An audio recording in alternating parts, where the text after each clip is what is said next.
Salutations à tous et bienvenue dans cette nouvelle vidéo. Nous sommes toujours dans le cadre des vidéos de conseils pour aborder les épreuves à l'examen. Et nous sommes encore en informatique, mais dans le cadre d'une vidéo pour la terminale. Parce que la dernière vidéo portait sur comment aborder l'épreuve d'informatique au probatoire. Maintenant, nous allons voir comment aborder l'épreuve d'informatique au baccalauréat. Donc, généralement, l'épreuve d'informatique au baccalauréat comporte toujours 3 parties, tout comme au probatoire. Mais cette fois-ci, en terminale, il y a les systèmes informatiques comme première partie. Deuxième partie, système d'information et base de données. Et troisième partie, algorithme et programmation. Donc, c'est la première partie qui change. Mais aussi, dans la partie système d'information, on approfondit encore plus. On va voir la notion des MCD et MLD. Donc, dans la première partie, on parle des systèmes informatiques.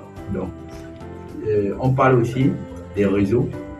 On parle de la production des contenus numériques, par exemple comme des feuilles de calcul.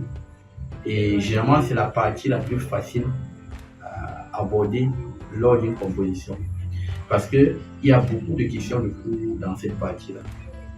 Donc, ça, c'est la première partie. Parlant de la deuxième partie porte sur les systèmes d'information et bases de données. Tout comme en première, nous avons souvent 2 exercices. Premier exercice porte sur les systèmes d'information et deuxième exercice porte sur les bases de données.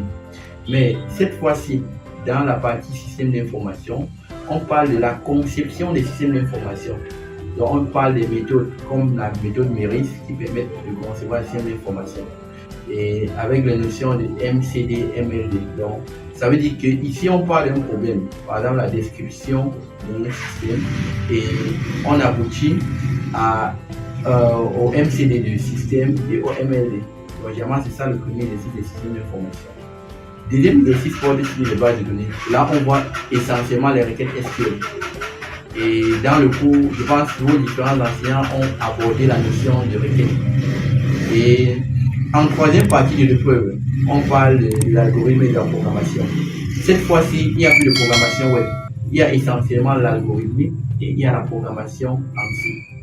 Mais pour cette algorithme, on voit d'autres notions un peu plus avancées. On voit par exemple la notion de structure de données. On décrit même, on voit les enregistrements des tableaux en profondeur. Et on voit par exemple les algorithmes de recherche et les algorithmes de tri.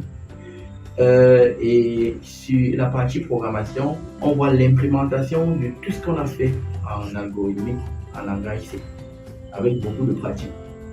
Donc voilà, de façon sommaire, comment se présente une épreuve d'informatique au baccalauréat.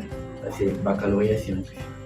Maintenant, mon conseil, c'est toujours, comme j'ai dit tantôt, vous commencez par l'exercice 1, parce que généralement, par la partie 1, parce que c'est la partie où il y a beaucoup de questions de cours. Et par la suite, vous abordez la deuxième partie, système d'information. Là aussi, c'est prenant parce que si quelqu'un maîtrise bien son cours, il n'aura pas de problème à cet effet.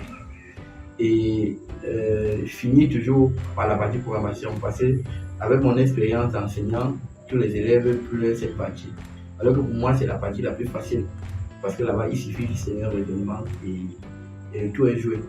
Bon, maintenant, parlant du baccalauréat littéraire, pour eux, on aborde par la notion d'algorithme et de programmation.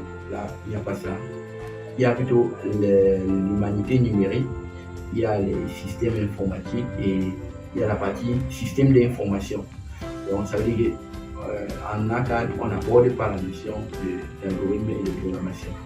Donc voilà de façon générale comment est-ce qu'il faut aborder, il faut se préparer à aborder l'épreuve d'informatique au baccalauréat pour cette année scolaire 2023-2024. Et avant de clôturer la vidéo, je tiens à féliciter déjà ceux qui sont déjà là, ceux qui apprennent jour et nuit pour la préparation de l'examen et bonne chance pour la situation. Merci et à nous revoir à la prochaine vidéo.